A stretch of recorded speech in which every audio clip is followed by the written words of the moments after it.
Hi, I'm Dr. Roxanne Millay-Bruni with the Office of Research and the Graduate College. Welcome to the Cafe Conversation. You're all here for the Cafe Conversation, right? Good? Good. What is the Cafe Conversation? Well, it began as the non-science science cafes. What does that mean? It means we take a faculty member who has expertise and we put them on stage.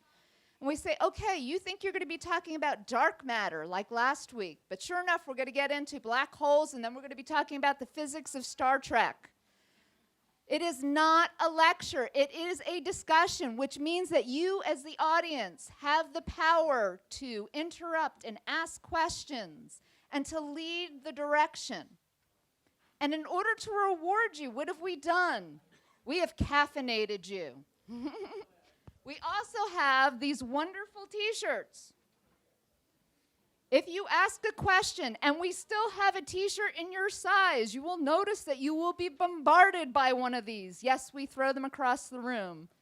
We're all about having fun. Also, our speaker today has additional bling. There will be very specific questions. If you get the questions right, one of them is related to this slide.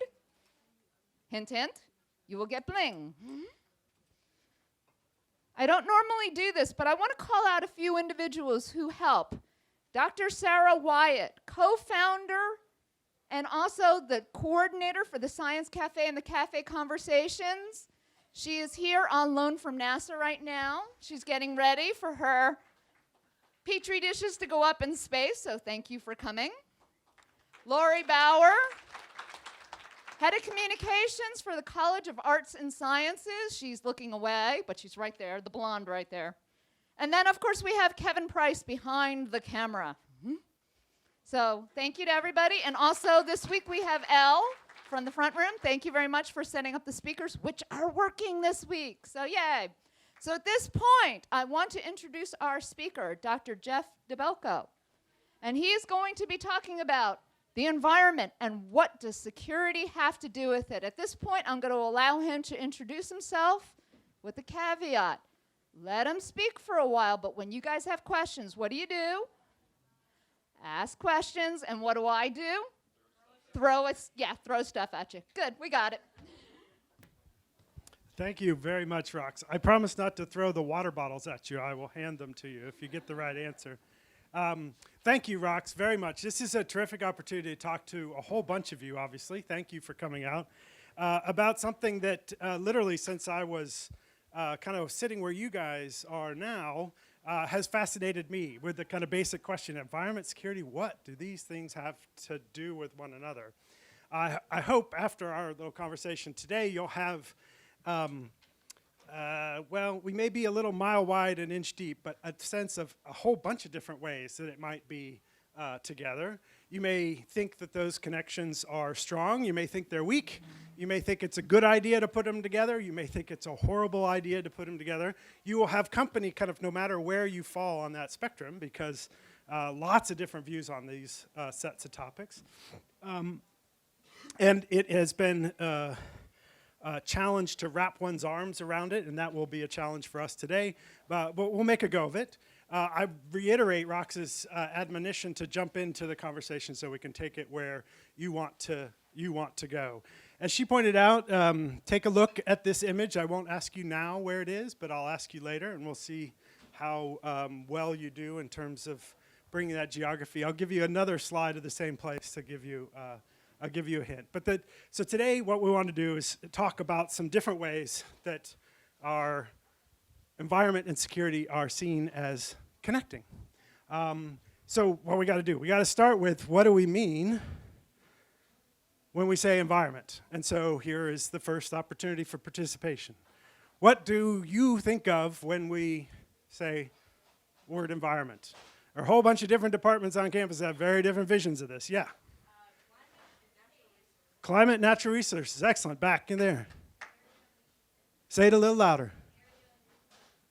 Okay. As long as they're making coffee, you're going to have to say it even louder. The area in which you live. Okay, so suddenly humans are part of it. All right. How about some other constructions of environment? Yeah. Biosphere, okay, we're thinking big, excellent. Other ones? Yeah. Surroundings, indeed, okay, good. These are all great. They're all absolutely what we think of. We have some, in some ways, visual images of these, some very pastoral, some quite lovely, others really not very pretty at all, others in ways toxic. But in some ways, as we engage this, we have to also embrace some of the caricatures that we bring to this, or assumptions or stereotypes. And so for me, this is one that I run into all the time. Right there. Is that can you guys see that? Am I in the way? So this is a very well-meaning person trying to hug a tree, a really big tree, redwood, right? The notion of the tree hugger as somebody who's worked in environment for a long time, oh, you're one of those tree huggers, right? And in many ways, I'm proud to think that that is both an image, but it's also kind of a frame of futility given the challenges we have, right? As this, as we're never going to wrap our arms around a redwood. It is to engage in these conversations when we're talking about big and diverse topics such as environment on its own, and then put it together with security. We have to kind of come to the table understanding that if not us, many of the people we are going to engage in dialogue with have some pretty rudimentary, often negative in some cases, caricatures or stereotypes or assumptions about who we're engaging with. Now let's move it to security. FBI, okay, straight to one of the institutions that is responsible for protecting our security. How about some other notions? What do we mean by security? Yeah, Jackie. Okay, so kind of an individual human needs perspective, human security, okay? Elena, you waving or you got a hand? Okay, that's all right. We're all social here, yep. Protection, okay, great. Other things, security? Who's providing your security? We heard the FBI. What is it? What's the toolbox? Yeah, Stephen, somebody who can speak to this directly. Government stepping in to look out for the needs, both human and environmental. Okay, and from your perspective and experience, that government can include what kind of institution? Can include anything such as USAID, State Department, Defense Department, whole plethora, BOI with the interior. Okay, so kind of a top-down frame on who is it that's protecting security. Often in some of the conversations I've had, that has meant the military, the use of force. It has kind of gone into the realms of questions of preventing conflict or trying to end conflict or participate in conflict. And the stereotype image that captures this, it's a toolbox where you're really good at breaking things, right? Environment, you're trying to protect and preserve.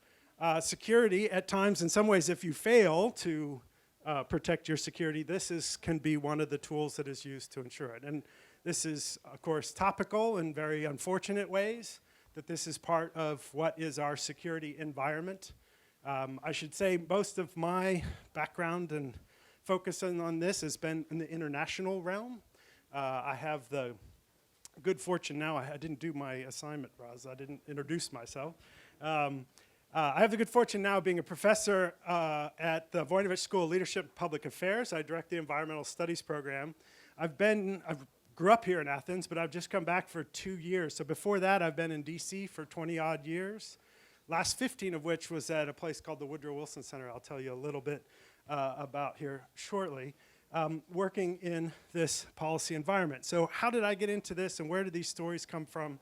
Where did the puzzles, did the policy questions come that kind of inform my notion of the different ways environment and security is linked? It comes from a Washington experience that started literally when I finished undergraduate school and went to DC. Now, when I say at the time of the end of the Cold War, that will seem as ancient history. It really distressed me to think about the fact that most of you were not born at that point in 89, 90, 91, 92, when these things were really taking off. But it's a critical context to remember that these aren't new issues. Environmental issues aren't new, but it's only in that last, 25 years that we have had the opportunity to have these discussions, because the Cold War kind of kept all these issues to the side in terms of a security discussion. But suddenly, with the end of the Cold War, there was a political space. There was space for discussing health, environment, poverty in ways in a security conversation that were different. And this was interesting to me, because suddenly, as we saw the realms of environment, the realms of security, these were conversations that were starting to happen, and people really didn't know how to have them.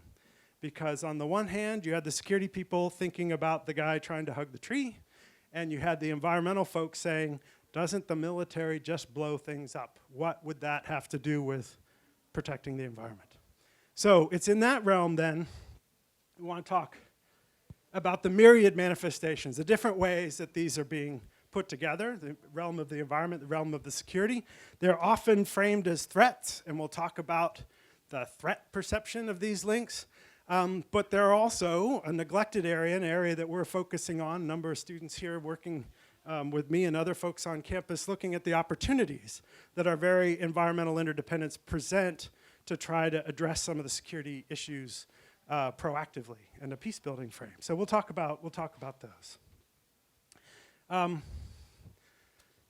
In many ways, one of the straightforward links between environment security is that the prosecution of war is really damaging to the environment.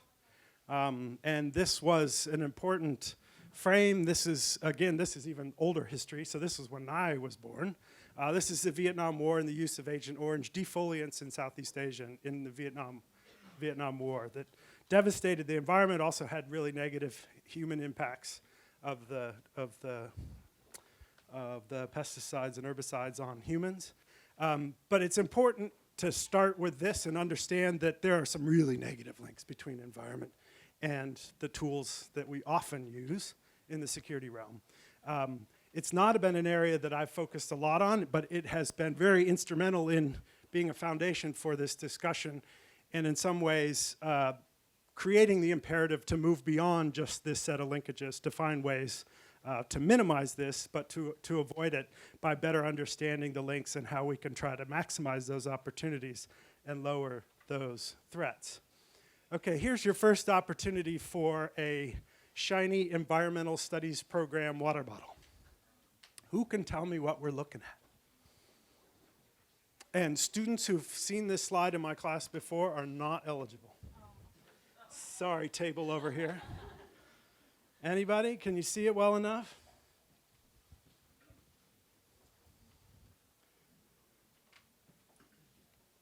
Now, I see Dr. Buckley from geography over there. I know a number of his students, and he's going to be disappointed if none of you can tell me what this is. We got green on one side, brown on the other. What do you suppose that is? Yeah. Okay, you're half correct, so I think we get you a bottle. Deforestation, right? You got trees on one side, you don't have on the other. The geography is not correct, although you're in the right hemisphere. Stephen? There we go. Somebody who's worked with AID and done development work around the world. Shout out for IDS, huh? So this is the Dominican Republic, and this is Haiti. And this is image from space. You can see the border. One side has trees, one side doesn't, right? So this is the island of Hispaniola in the Caribbean, that both Haiti and DR make up that island. One side has trees, one side doesn't. So one of the ways that these issues are put together is a really complex, and I should say contested story of how natural resources, or in this case the lack thereof, the poor management of them, play into or can contribute to political instability and at times violence. And so again, back to ancient history, all of 1993 and 94, in its most recent manifestation, you have Haiti that in this case has, whether it's 92, 94, 96, or 98, when you can all see all those percentages cited in terms of their level of deforestation, there just aren't a lot of trees. And it's mountainous. And as you might remember, there are a whole bunch of storms that go through, so terrible problems with flooding and soil erosion. So you are poor in Haiti and you're in a rural area and you're typically dependent on agriculture. Well, you can't even do that because the soil erosion is so bad. So you move to the cities that are already not well equipped to have the large populations that they do. And you have, again, complex story, lots going on at once, but you have a combination of criminal violence and political violence being a dominant frame in these settings. They're long story short, because we got a lot of stories. But in 93 and 94, you had the election of somebody coming out of, with the support from those poor populations that the generals didn't like. Jean-Bertrand Aristide was elected, he was thrown out, and the United States sent in the Marines to bring back the democratically elected head of Haiti. So what does this have to do with environment and security? Another kind of American intervention. Well, part of what was surprising to the military was that they were doing this. And at this time, in part because what was different was that the Cold War wasn't there and it wasn't all framed in a US-Soviet competition, the military folks started saying, how is it that this is happening? I don't want to just talk about the proximate causes. So-and-so doesn't like so-and-so, so we're going to have a coup. We, royal we, want to better understand underlying issues like poverty, like environmental degradation, natural resource management, and understand how that does or doesn't play into political and social instability. Now, we can tell this story, again, a complex one, whether it's pastoralists versus agriculturalists in sub-Saharan Africa, whether it is, a number of cases around forestry in Southeast Asia, but the question of the role of resources and violence, and we can also talk about it here in the history of the United States, right? In terms of control of resources. Elena's out there studying native peoples and natural resource management in Montana. There are an awful lot of violence around our conquest of this country. Yes? So is it more about how violence in the environment is being discussed in security purposes, or is it more about how the environment and security measures can work to diminish violence? So that's a really interesting question on multiple levels, right? So one conclusion you could say is, well, the generals want to know where they're going to go next. That doesn't really necessarily do much about the environment. It may help your prediction of the role of the military, and they're interested in that. But it also precipitates a discussion that says, we can't pretend, and we're going to see some slides from Pakistan, for example, we can't pretend that just having an election and going home is going to ensure the long-term stability of some of these countries that really matter to us if we don't take into account some of the underlying challenges that they have. And so it builds a case for investing in poverty alleviation and development and natural resource management so it's done in a sustainable fashion. And then finally, your point also brings up the peace-building side, and we'll talk about that as well as an opportunity. Now, in the security realm, everyone likes to talk about the violent conflict and this high threshold of violence, and it is, I want to say, a really complex story, so please don't hear me saying you don't have any trees, you get violent conflict, because it's not a deterministic story. It's a much more complex story. But it's instead a more modest one, which is, how can we talk about Haitian stability if we don't talk about the fact that it's 98% deforested and you can't eke out a living in terms of rural agriculture in the rural areas? It has to be part of the conversation. So it's a modest argument. Just want to be at the table, want to be part of the discussion. But it's not just about conflict, right? Somebody talked, you guys really served it up well, both on the environment side about how it was ensuring what we needed and had from the environment and a human security perspective, as well as the security side. So this is a little hard to see, but this is something that, alas, women and girls are required to do all over the world, which is gather fuel wood. This is in Bihar in India, one of the poorer parts of India. And so it's critical to remember that there is a whole lot of violence, in a sense, that goes, or instability or insecurity, I'll get it right yet, at the human level that are directly connected to environment. So again, back to our frame for what folks often come to the table with, the hugging trees and hugging pandas notion. It's what you do once you get rich, democratic, and peaceful. So in many ways, it's a luxury for us. It's certainly perceived by many of the world. It's a luxury for us to care about our environment. We're relatively rich. We're certainly peaceful in comparison to a lot of places of the world, and we're relatively democratic, right? This is where natural resources is the front line of insecurity for literally billions of people in the world. Natural resources are critical to their livelihoods and surviving to the next day, feeding their kids, staying warm, having shelter.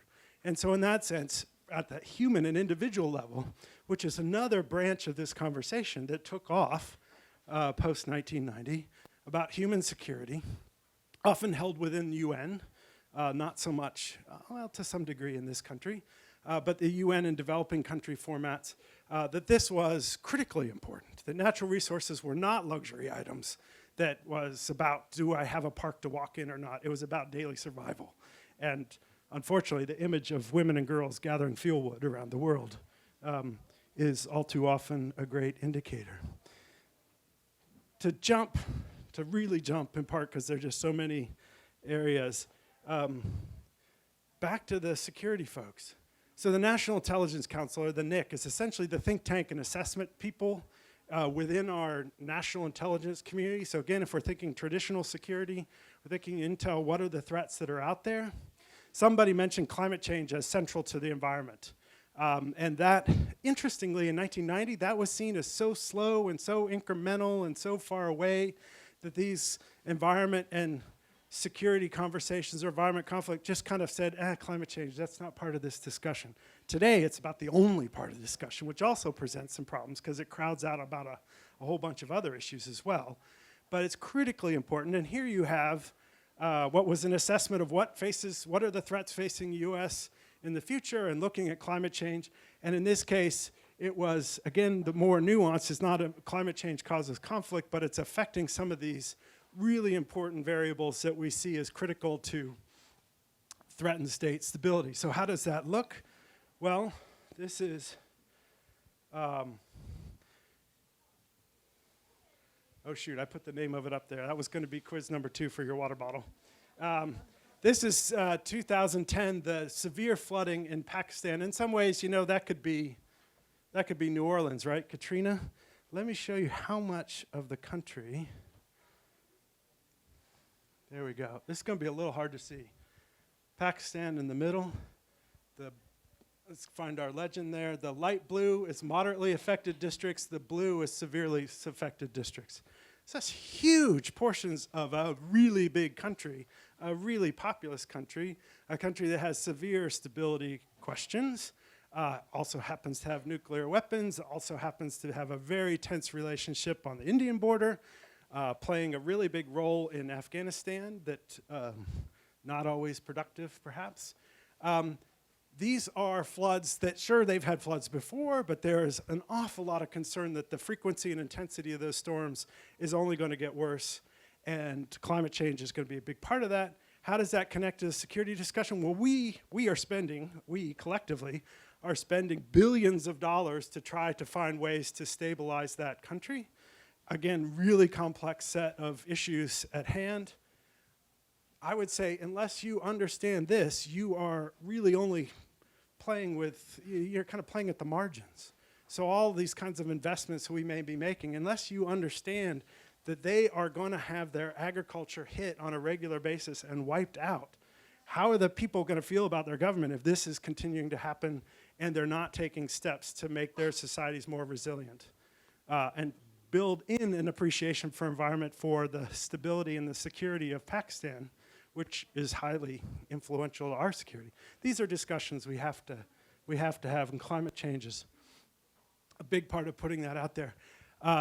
To make sure we're not just talking about these problems over there, this is a US Department of Transportation studies, probably a little hard to see, but to get oriented, here's New Orleans. There's Houston, light blue is inundation, and they've got all sorts of specifics, below 4 feet, above 4 feet in terms of where it is on sea level. You know, you could say, Department of Transportation, sea level, kind of boring. I saw this slide first when I was facilitating a discussion on climate security for the Department of Homeland Security, where they were saying, oh, my goodness, we got to pay attention to this. This is where all our energy that comes from outside the country comes in, is refined, and is moved. You're telling me how many miles of railroad track are going to be inundated? How many miles of highway? This energy choke point for our country is so susceptible to sea level rise and climate change and extreme weather events. We at Homeland Security, whether Congress likes it or not, have to pay attention to this. So it's not just an issue for the folks over there, it's an issue for us at home. We too often think Bangladesh is susceptible and we will build a higher seawall. We need to be disabused of those notions. Finally, it's not just about the direct impacts of some of these environmental changes or climate changes. How many people know or have heard the term geoengineering before? Oh, good. This is a very well-informed audience. It's never that good. This is a term you will hear more about, unfortunately, I think. In some ways, because dealing with climate change, dealing with carbon is really difficult. It so pervades our economy. There's a lot of temptation to have what seem often like science fiction-ish responses, build space mirrors, put up sulfates in the atmosphere to reflect more heat, or put iron tailings in the ocean so it'll absorb more carbon. Really huge, fantastical engineering interventions in the Earth's atmosphere to try to deal with climate change, from my perspective, to avoid dealing with climate change. This is, again, kind of sounds fantastical, but when the U.S. Defense Department in 2010 was required to do an assessment of what climate change meant for U.S. national security, there was a lieutenant colonel in the Marines and a captain in the Navy, and they were going around talking to all us so-called experts on this issue. They had a set of questions. The one question they said everyone wanted to talk about was geoengineering. Some because they thought it was the only hope for dealing with these problems. Others because they said, for the love of God, the military is the only group that can stop people from deploying this.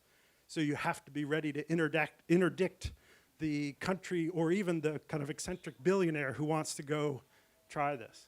So, alas, this is one of many of our potential responses or maladaptations to the challenges of climate change that may actually create security problems for us that we have to deal with.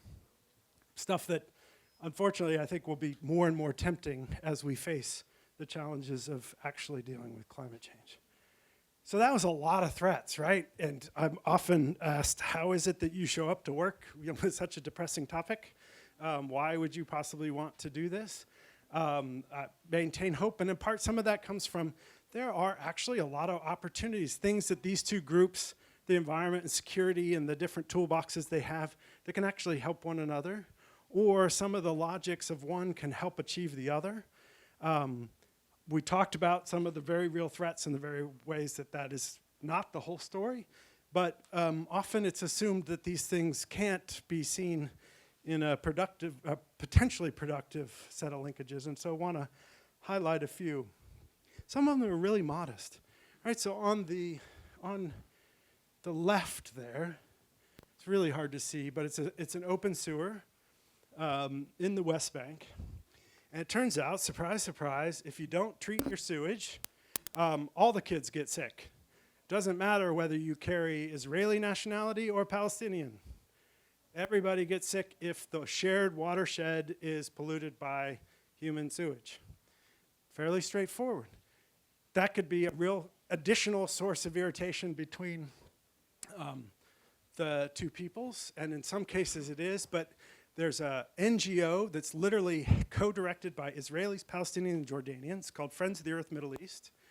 And they take that logic of interdependence, that all the kids get sick, no matter their nationality, and build first school to school, and then mayor to mayor, and then those mayors come and lobby at their national level, and then they lobby here, come to the US. My old institution in Washington, the Wilson Center, just hosted 8 of them from all 3 Palestinian, Jordanian, Israeli, and they find ways. They're jumping in the Jordan River. I frankly wouldn't jump in the Jordan River because it's mostly sewage, but they're finding a way to take a really modest, let's do basic water sanitation hygiene and treat this sewage because we are interdependent on it, and doing that in ways that both address that problem directly, but they are also looking for the peace dividend, as they frame it. They say, you guys, you well-intentioned folks at AID or the different aid agencies, when you want to invest in a sanitation plant to help the Palestinians treat their waste, you need to take account of where can we get the peace dividend for greater cooperation with the Israelis. And that's something that is happening so that when the wall is going to go and split a community, that the security wall the Israelis are building in many communities, the Israeli side actually is advocating against that wall because they have found ways to humanize the other. They found ways to cooperate. It's not going to solve the Palestinian-Israeli conflict itself, but if we can use environment as a lifeline for dialogue in times of conflict, then that's something worth capturing. And we have to then assume environment is not just about hugging trees. It's actually sometimes about really nasty stuff like human waste. But that provides opportunities. With that shared threat, there's shared opportunity for peace building. Some folks in the room are here in this picture. We do some work here at OU through education abroad in the Balkans. We should have had some sort of quiz as who can find the Balkans on the map, or who can find Montenegro, Kosovo, and Albania where we go. You can't really see that, but we're very tired at the end of a 10-hour hike up and over those mountains from Albania to Montenegro. The short version of this story is how can we use the ecosystem frame, right? Pull off the political borders and understand that these mountains are a single ecosystem that have these divides where we saw the Kosovar environmental NGO say, you drove through that town, it was from that town that the nationalists came and they burned that village, that village, that village. I lost my brother in that war. We split off from Serbia and Montenegro. So this is very much within your lifetime. It's still open wounds and recovering from conflict. One of the ways they're doing that, and we're going to study it, is how can they find ways to collaborate on this shared ecosystem that also gives them opportunities for much needed income from tourism, hopefully sustainable tourism, and find ways to build bridges mostly through their young people and environmental education. This is something we're investigating here, but it is, whether it's Southern Africa or in Southeast Asia, these notions of peace parks and transboundary cooperation are a direct example of how we can try to capture the opportunities from shared environmental interdependence. Totally different sort of examples. We have an American on the left, a Chinese on the right, admirals shaking hands. Here's where some folks kind of part ways on this, where if they're only interested in the environmental aim and they're not really interested in the security aim, I kind of lose them on this. But it turns out the militaries are really good at talking with one another because they want to kind of suss each other out. Do I trust this person? How do I build a relationship? Are the civilians really in control of that military? This is something that the Americans did at the end of the Cold War with the Soviets and then the Russians. They were looking at radioactive contamination off the coast of Norway. Norwegians were really interested in doing it because they're interested in protecting their salmon trade. But the Americans say, okay, yeah, it's an issue. But they just wanted to talk.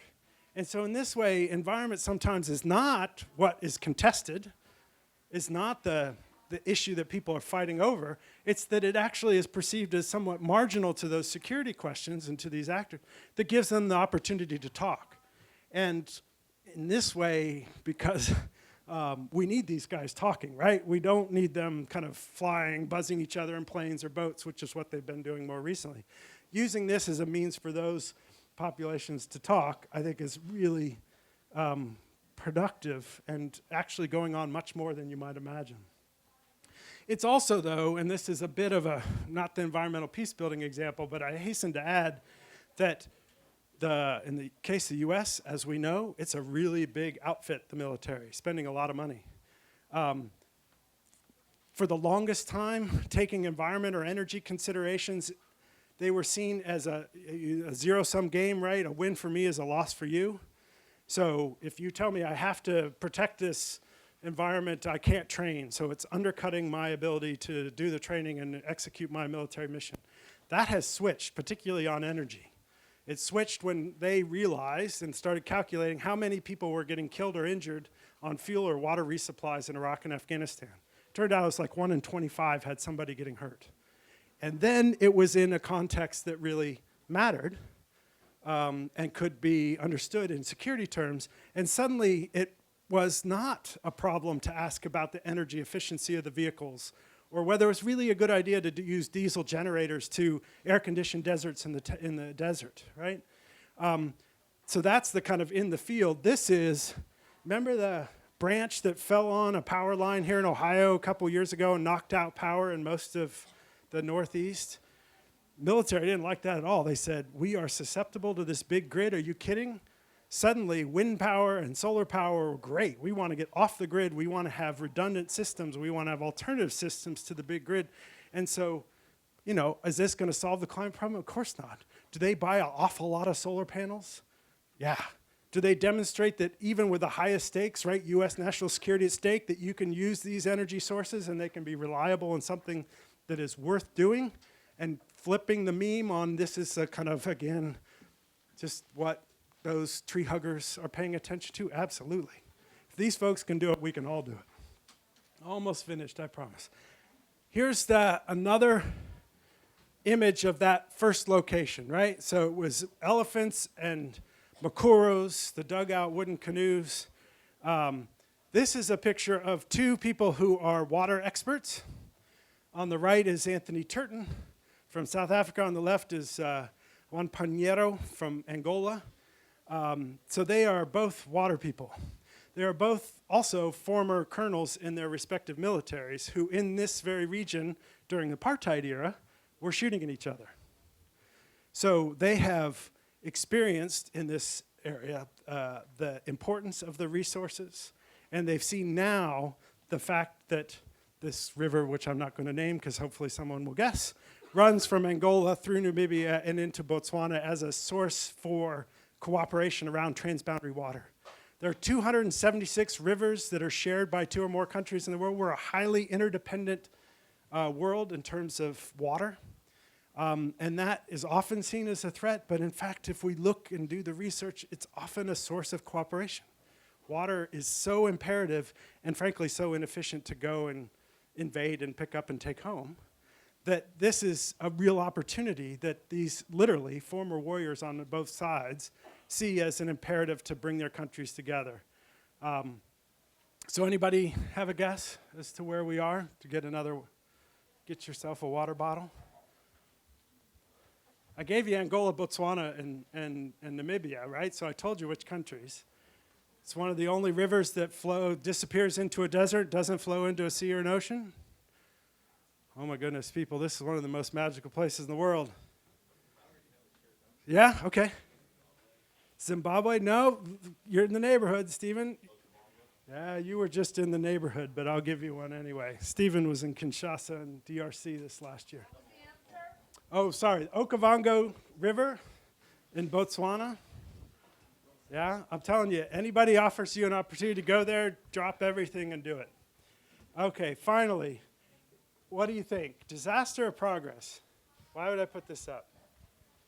This is the go forth and educate yourself to be able to work in this space, whether it's these 2 topics or any 2 topics that aren't seen as issues to pull together. Right? Have you heard of the kind of siloed or stovepipe thinking? Right? That's our metaphor for just being in your narrow lane, staying in your lane, staying in your department or your discipline here on campus, staying in your government agency, and I am at the EPA, I will not talk to the Defense Department, right? To me, this is actually a hopeful sign, right? We need to break out of our silos, find ways to talk across these different disciplines or departments. Parts of foundations, unfortunately, are really bad about this and staying in their lanes. This is how we have these conversations, understand these links, and then act on them. Respond to the interconnections that are in some ways intuitive. Of course these things are connected. What are you talking about? It's just the tools that we use to apply to them are commonly seen as so different and even counterproductive that we can't think, for example, that, well, in climate change, we need to act without complete scientific understanding. You know, and it's often said, well, we need to understand more about climate change before we can take any action. The military looks at that and says, what do you mean you got to wait around for complete certainty? You do that on the battlefield, bad things happen. Of course, we're making really important life and death decisions in the fog of war. By definition, we don't know. So what are you civilians waiting around to talk about taking action on climate change till you have perfect knowledge? You're never going to have perfect knowledge. Those are tools that we can learn from each other, and unless we are open to getting out of our silos, we're going to miss that. So to conclude the advertisement portion, if you're interested in pursuing these, of course, an environmental studies program up on the ridges, our delightful, we're here, but we're not exactly here, geography. We'd love to have you in our classes and work with faculty and staff and affiliated faculty who are all across the campus. And so it's terrific to see many of you here tonight. I will stop my filibuster, I promise, and encourage you all to get a T-shirt by asking a question. So thank you very much.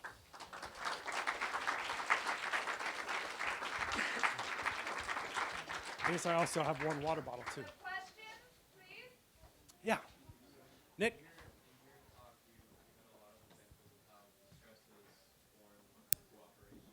Uh-huh.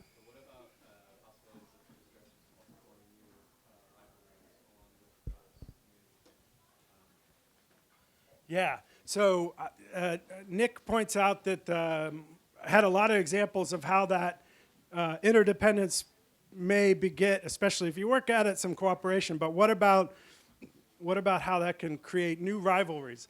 Let me use an example again from climate change that I think is an understudied dimension. So we could say, as the Europeans did a few years ago, it's awesome. They are taking climate change seriously. They have mandated that by 2020 they're going to be 10% renewable energy for their transportation sector. Awesome, right? They're moving off fossil fuels. They're mandating transportation to go to biofuels. Great. What was the impact of that? Anyone doing palm oil? Anyone know what palm oil is? Right. So palm oil. Yeah, Chris. Right. So palm oil is a common source. It's in a lot of our food, but also for biofuels.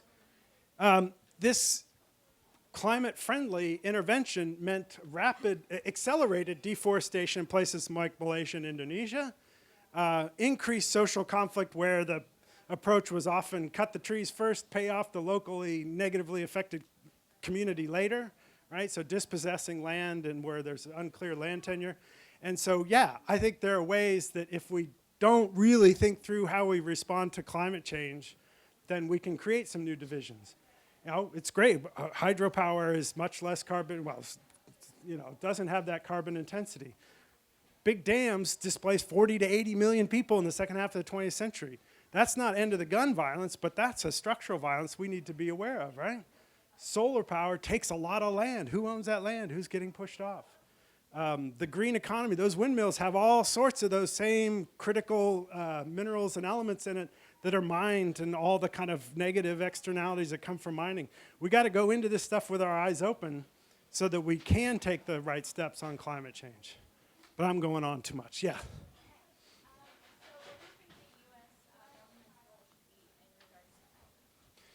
So the question was, what role should the U.S. have on climate change? Anyone see the announcement from China last night? President Obama's announcement on carbon took a much more aggressive stance than we have previously. We'll say it's still pretty clear that that's inadequate, but a commitment for greater reductions. I think it needs to be many, many things. And it's critically important, but totally insufficient for us to look to Washington as the primary place for that, in part because we know the dysfunction is going to make it not a very good source.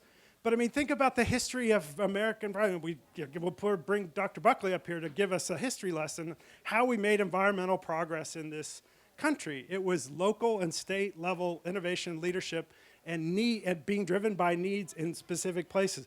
Why do we look to Washington for innovation on this stuff? We have mayors, we have city managers, we have water district managers, we have governors doing really interesting stuff on this. Our states are as big as most countries, right? So we need to look to those places as well. So it is a lot that needs to get done, but we need to make sure that we look at all the places to find that innovation. The private sector too, of course. Yeah, how do you feel domestic oil is going to change the energy and security situation? Yeah, that is a really interesting question that is evolving and in some ways is so new that it remains to be seen. Clearly, I'm sorry. How will increases in domestic it was oil, but fossil fuel, say, production in the United States, how it would affect it? Clearly, a frame has been we need to have this energy of independence, which we will never have and wouldn't actually want even if we could. But that notion that we're less dependent on some parts of the world, which I think is both has benefits, but there are big trade-offs, right? I think there are big challenges as to whether cheap natural gas delays the viability of renewables and non-fossil fuels, or whether it serves as a bridge. We know in this region there are some real negative externalities for that extraction, even before you look at the CO2 profiles and evaluations. So I think it's really complex. I think it's also going to change when we start exporting it and those prices go up. And then it's a whole nother set of dynamics that, again, if you want to figure that out, come take the next semester, the Business and Economics of Energy class in the Environmental Studies program. Yeah. How do you see the increased utilization of so-called orphan crops or native crops in national security around the world From a bioenergy standpoint or from? from a food standpoint? Well, you're quickly getting out of my realm of expertise. Can I tell you a food? I'll give you, yeah, he asked, well, I won't repeat it because I can't answer actually his question, but I'll give you my version, right? So food and national security. I think one of the really interesting things that happened with the 2008 energy price spike and a real big problem on food exports, right? Russia had their fires and their heat wave and they shut down wheat exports. The people who grew rice in Southeast Asia had really bad crops and started to limit their exports. That kind of woke folks up to the fact that, you know, we've been used to moving water around the world in the form of virtual water, i.e. food trade, right? So you're wealthy and water poor, you import food, right? We send a lot of ours to other parts of the world. I think that is in some ways really rational and helps us deal with conflict that might come from water scarcity. But it also is actually a relatively small number of countries that are doing that exporting. And so to me, if you're interested in a thesis or a PhD subject and want to investigate what roles are these third-party, quote-unquote, land grabs, so you're Kuwait, you're Saudi, you're South Korea, you're China, you're uncertain about your food security, so you go buy and lease land in third countries to then bring it back in Madagascar and Ethiopia, usually it's often sub-Saharan Africa. That is a totally new dynamic that is having some really troubling local consequences for the people in those countries, but is an adaptation to insecurity around food that is only going to get worse with climate change. Those are great dissertations waiting to happen because it's just now evolving. And so probably wasn't your question, but that's my take on food. Sir. As countries throughout the world are going through different stages of industrial revolution, showing like the disadvantages to the environment, that hurts it, what are some steps that we can take or developed countries in general can take to help move them in the right direction in the future? So how do we at countries at different stages of, we'll say, industrialization or development, all of which are loaded terms that we could debate, but how do we minimize those negative impacts? I think this is where we have to engage with the private sector and we have to engage with, again, communities that we don't necessarily look to for leadership here, right? I think really interesting conversation is go talk to the behavioral psychologists in business schools, the people who figure out how to get you to buy stuff, and ask them how is it that people decide to buy stuff, and then flip it on its head and say how do we redefine the good life that's not defined by bigger, more, better, right?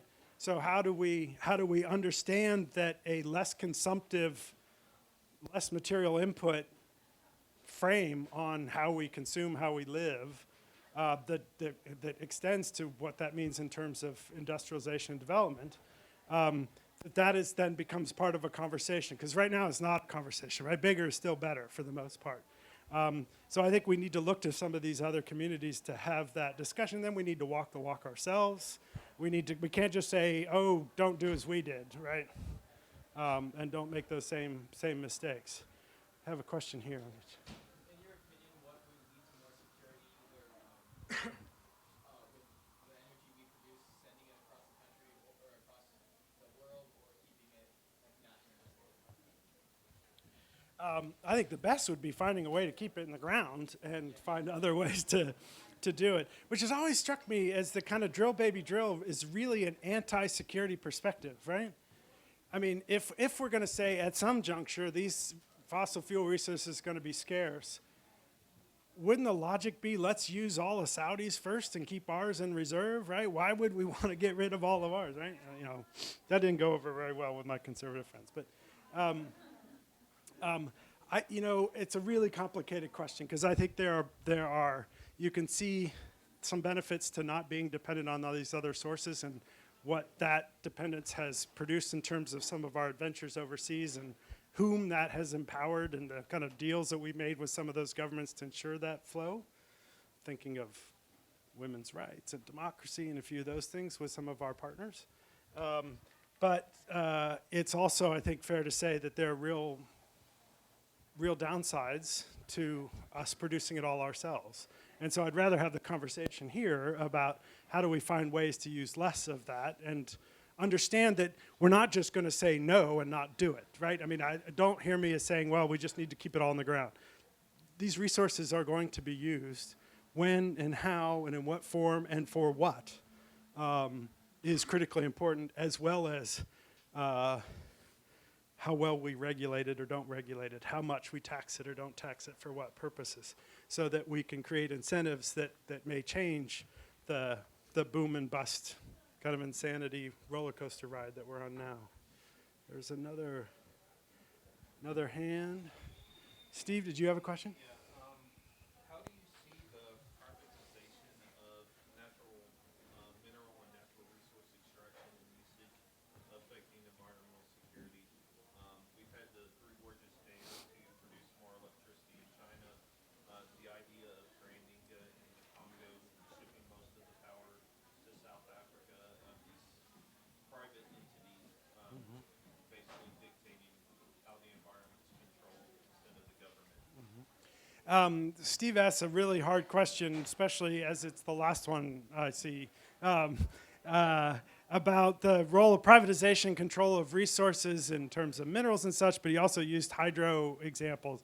I think the real challenge is back to, again, who owns it for what purposes and who gets those resources.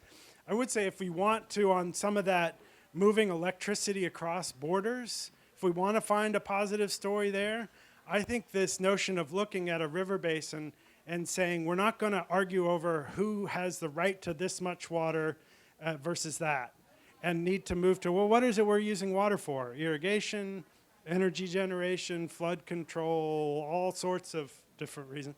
And then how do we share benefits? So if it makes sense to build the dam in one place, but you're negatively affecting your neighbor downstream, can you send electricity across to make up for that decline of irrigation water or changing in when the water flows? So in that way, being open to seeing that transfer as a potential positive, but you're asking about who actually benefits and who controls the money behind it. That's a different question. But trying to find a silver lining in so many dark topics, dark corners. So thank you all very much. Really appreciate the opportunity.